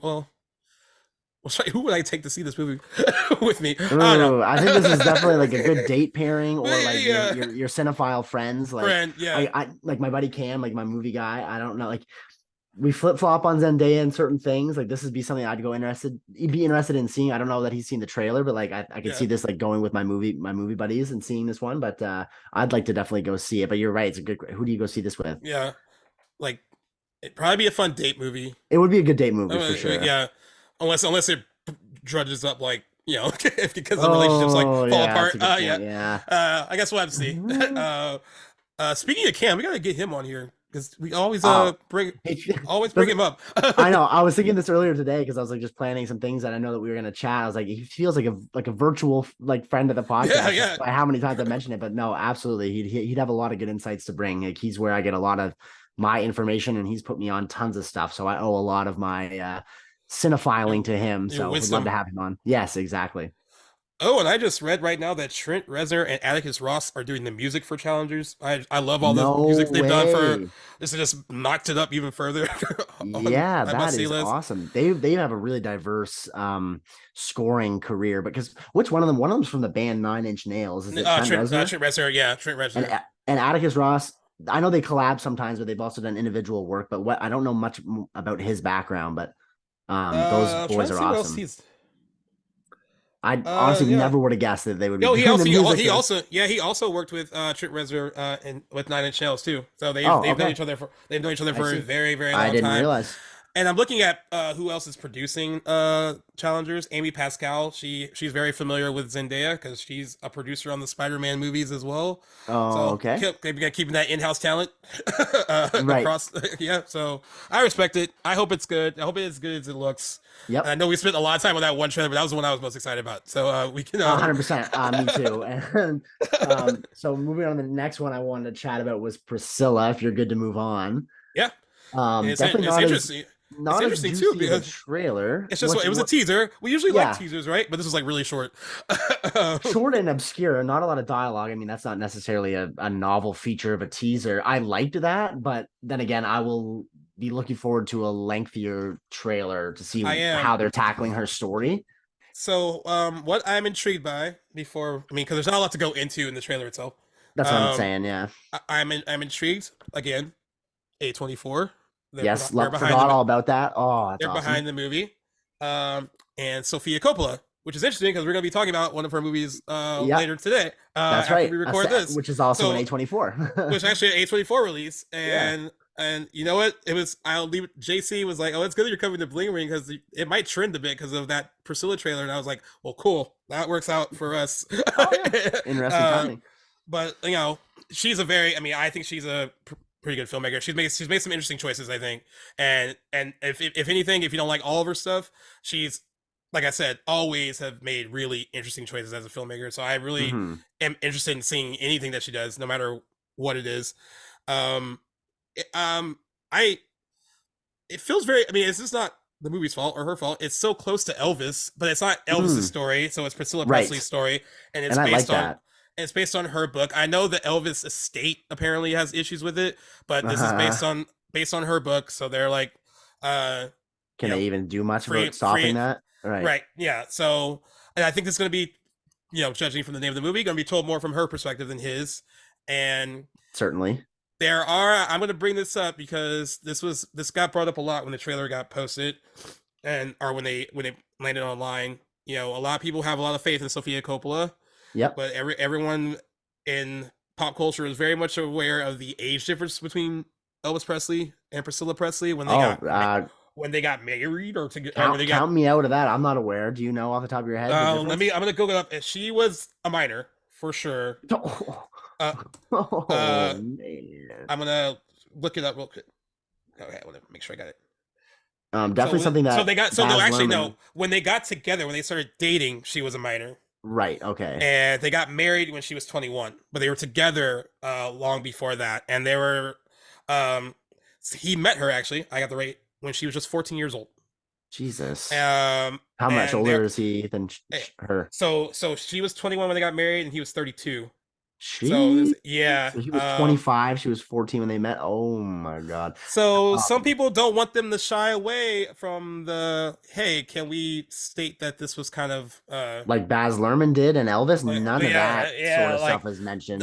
I guess like the pedophilia angle of it because her being so young and then him being older than her. I Right. can't. I mean, in rock and roll lore, their Hmm. relationship became like, even though it was like it had issues, but it's Elvis and Priscilla Presley. I mean, it's not Right. viewed as like this kind of tawdry thing, but people that are like in the know about like Right. how old she was when they met, they are people that feel some kind of way about it, but it doesn't get brought up a lot, and certainly didn't get brought up in Elvis. No.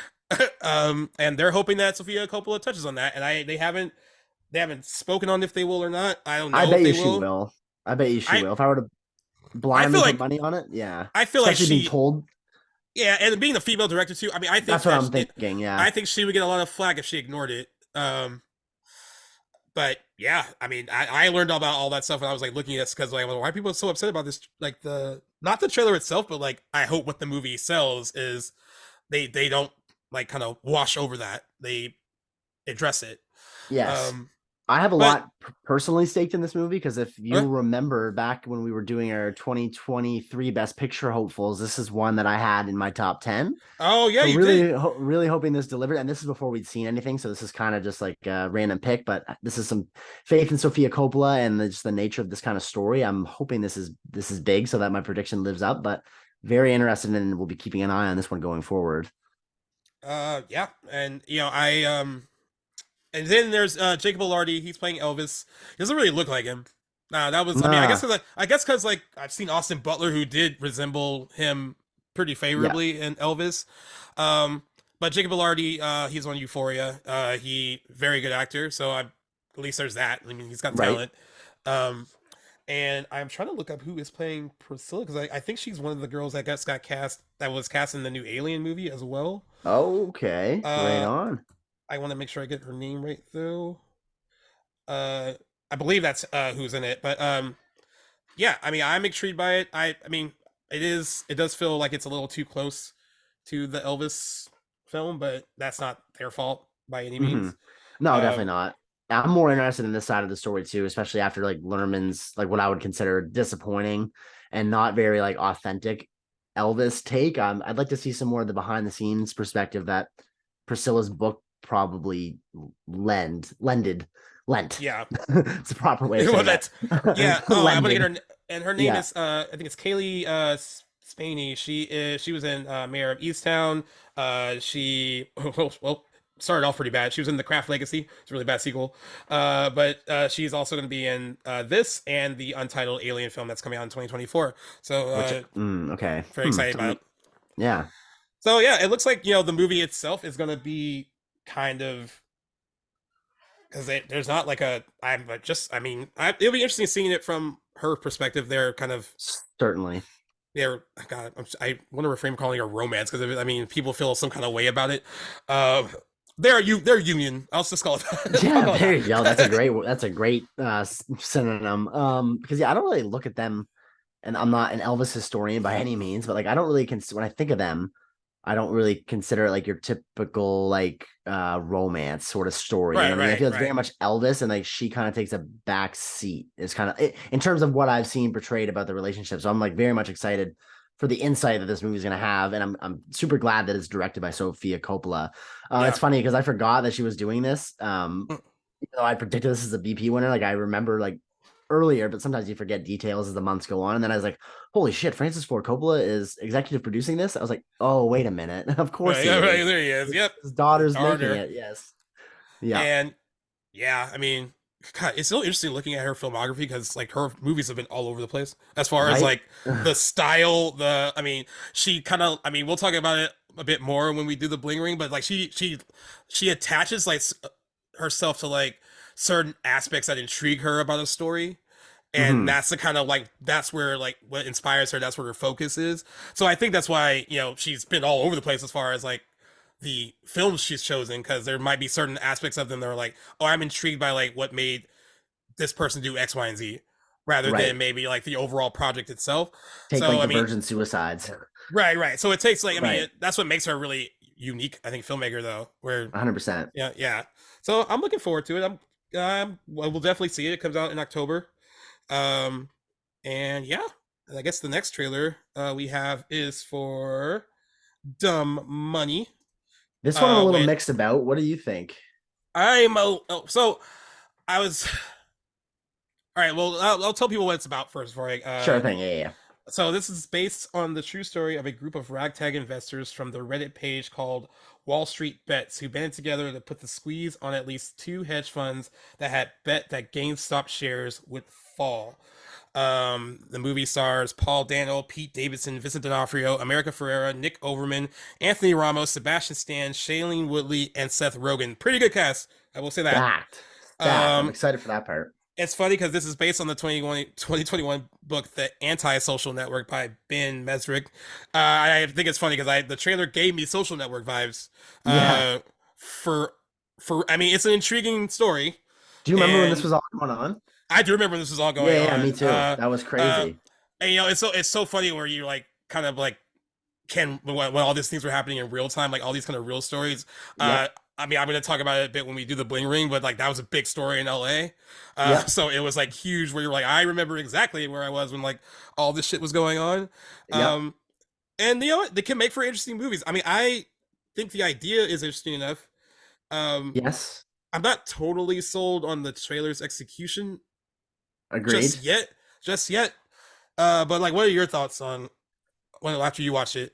Well, I like the I like the story. I'm excited to see this story unfold, and I'm glad it's being told. Like, I really am looking forward to like seeing the behind the scenes sort of thing. I think that this movie suffers a little bit from the proximity to the story, like as it only happened. It was only 2 years ago this Just stuff was ago. going on, and so for that reason, I think just innately it feels like a cash grab on a very extravagant, high profile story, and like for that reason, I'm just like I can't help but look at it like not as seriously as I would if this was 5 or 10 years removed. If this was an obscure, or if maybe this had been forgotten by the public for time had gone in between, I think maybe this would be a cool story to revisit and see what happened behind the scenes. But I'm a little not gonna lie, like I'm a little bit put off by the proximity to these actual events, so I'm not that excited because of that.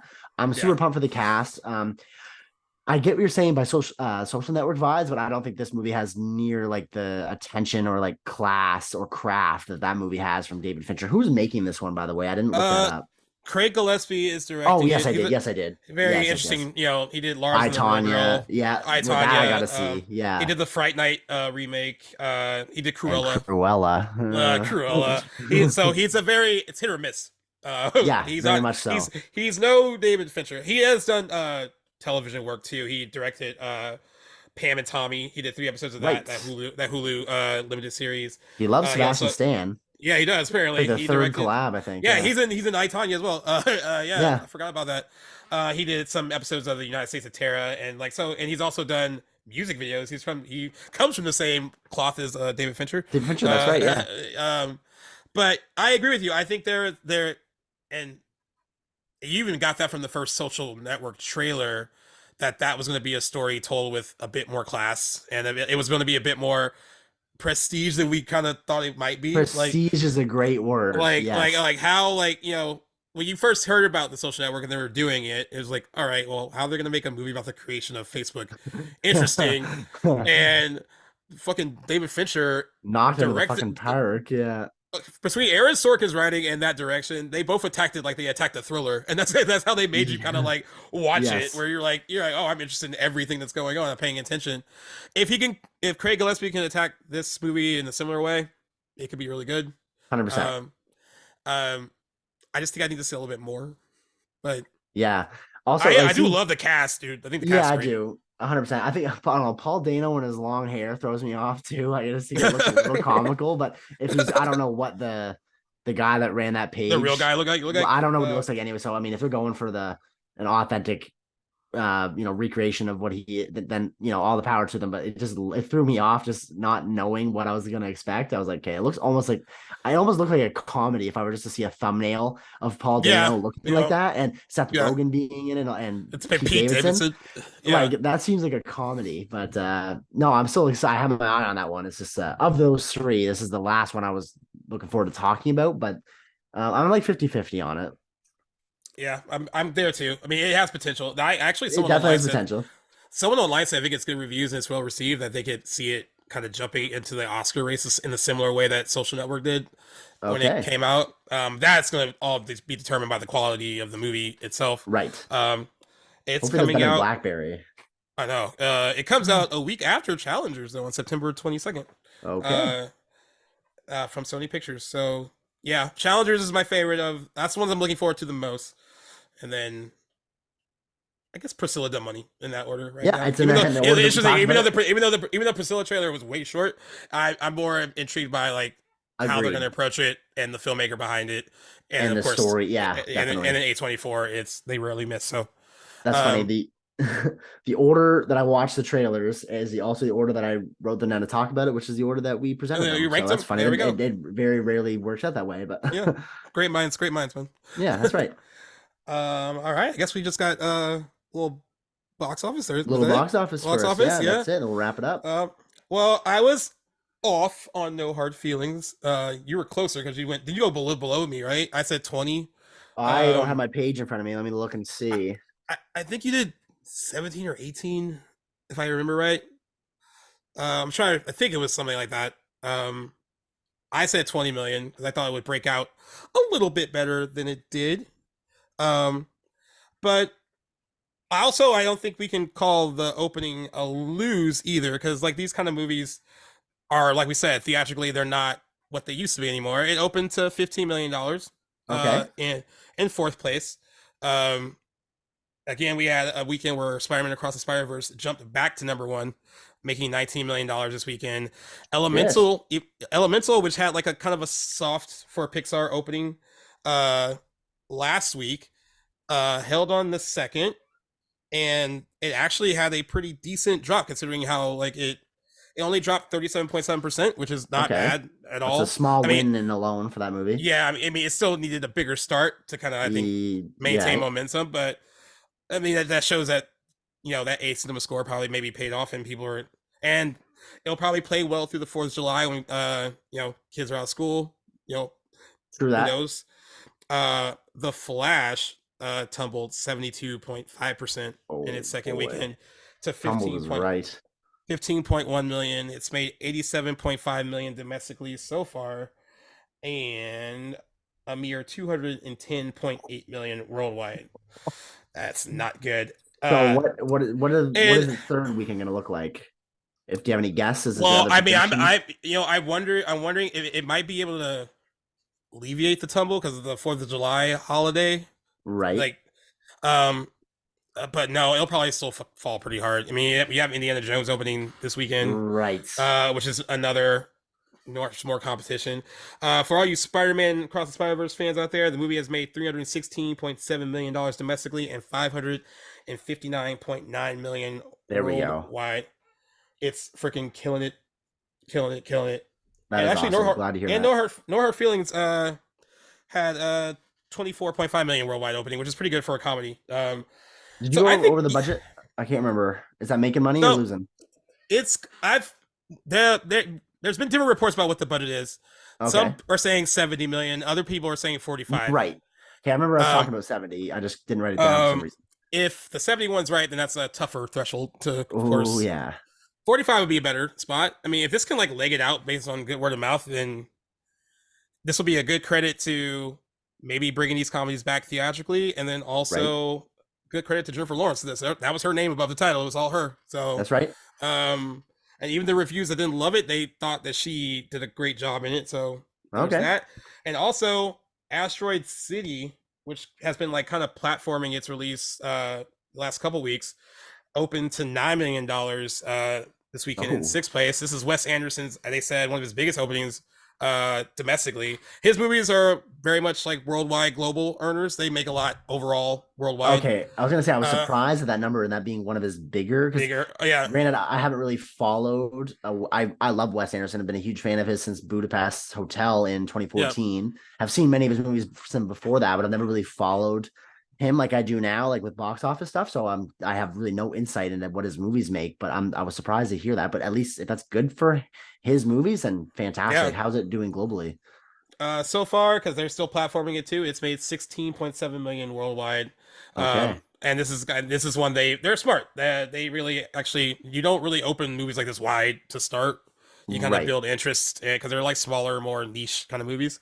And he's Right. a very niche director, so Which you gotta, surprises me because his movies are of such amazing craft, and he's like I would say the one of the more underrated directors in like mainstream, I guess. Like cinephiles love the guy; yeah. he's fantastic. But I'm surprised he doesn't appeal to a wider audience. His movies are genuinely hilarious. They're so stylistic. They're And beautiful you to look know that at, they're his and for they're sure. yeah, exactly. Like Family Guy, for instance, did a segment like where they were like parodying Oh yeah, his yeah, that's his hilarious. movies. I'm like, that's a huge shout out Yeah, from those people. So just surprised he doesn't have more of a mainstream appeal to like general audiences because he's so talented. But yeah, I I'm agree. planning on seeing that this week sometime when I get the free time. So I'm really Yeah, excited my for brother Asteroid City. actually. I'm surprised my brother really wants to see this. I think he wants to see it based more on the concept more than like he's not like a Wes Anderson guy at all. So Oh, like okay, okay. I think it must be just like, oh, this looks interesting. I want to see it. He always assembles huge A-list casts as well. Yeah, So I can't imagine like is this going to be losing money? Like I would imagine his budgets are huge with huge. those I names mean, in them. if he can still maintain like the global footprint he usually has for his movies, I think he'll be good. He'll be all right. Um, Okay. but now we look to this weekend. And Oh boy. what's funny is that we haven't talked about all this stuff with Indiana Jones and the Dial of Destiny, and how like it got really How have we not yet? not great reviews coming out of the Cannes Film Festival. It's Right. kind of bounced back a little bit. It's at a 62% fresh rating right now, but I think that could either I don't know. We'll see how many reviews we have so far. Yes, Uh, we we will. have 130 reviews counted so far, and it's like 62%. Okay. Um, that is not a good look. Um, that's this same thing happened with Elemental when it premiered in Cannes. It initially had a rotten score on Rotten Tomatoes before it shot up to a 75%. Um, dude, I've seen so many different early reviews for this movie from people I trust that have been like, it's fun, it's this, it's that, to it's Honestly, me awful, too. it's awful, it's like beating a dead horse, that kind of thing. Yep. And I you know I have to see it for the pod, but I'm not Yeah. overly excited for it. Like it's just I'm not. I'm mine waned. It like waned like yes. as it got closer to coming out. On paper, early when this movie was still being made, I was hesitant because like when you hear of a legacy movie like this, especially of an IP this established, I'm automatically like negatively skewed towards it. But I'm like, hey, a fifth indie, fourth one wasn't fantastic. Let's see, James Mangold being attached. That's awesome. I'm glad they got Harrison Ford back. Like, let's see what they can do. And just Yeah, as time has gone on, my interest has waned. It's well, I'd say it's still there to watch, but I feel like I'm not expecting in any way to enjoy it. I think this will be like not a well, kind of a hate watch. I'm sad to say, but I know this will be one that I'm not going to skip. Like I had totally planned to see Flash until, and I still might, but would have liked to have seen it when it opened so we could have a discussion about it. Just but because of what was saying about it, I'm yeah, selective about what I take the time to go see in theaters because I don't have the opportunity to go see everything that I'd like to see. This will be yeah. one that I think undisputably will have to see. But I'm just not expecting good things from it. Although, like someone that one of the people I put the most trust in, Chris Stuckman, like sung some praises for it, but he was pretty transparent. He said that there were definitely things he didn't like about it, but most everything else I've seen has been more or less shitting on it. Yeah. But we will see. We will It's see. definitely had an interesting run so far. I think deciding to premiere it at Cannes Film Festival was an abysmal choice. Killed Really, this movie really before it even awful came. choice. Yeah. Um, Oh man. so box office tracking has Indiana Jones and the Dial of Destiny opening between 60 and 70 million. Just to Wow. give you a little perspective on 2008's Indiana Jones and the Kingdom of the Crystal Skull. Granted, this was a long awaited waited sequel. Right. So it had that hype behind it, but that Oh, opened to 100.1 million. It actually opened over a holiday weekend, so the it was a much bigger opening because it opened over, I think, Memorial Day weekend. Uh, right. and based on pure nostalgia, it made 317.1 million domestically and 790.6 million worldwide. And that had Right. Spielberg. That had Spielberg with him attached to it. Right. And That movie has so many more advantages that this movie does not have. It's not even really fair to compare them. hot damn, if I didn't realize that, I thought that critics shit on Cricket with the Crystal Skull. It's fresh on Rotten Tomatoes. I had no idea Wow. but the audience score is really bad. So like I think the fans weren't huge into Kingdom of the Crystal Skull. Is there a big divide between critics and audience? There must be. Do you have it in front of you? Oh yeah, I'm gonna pull it up for you right now. It's a huge one. I think the Rotten Tomato score for Kingdom of the Crystal Skull is like at 70 something. Oh, Uh, wow.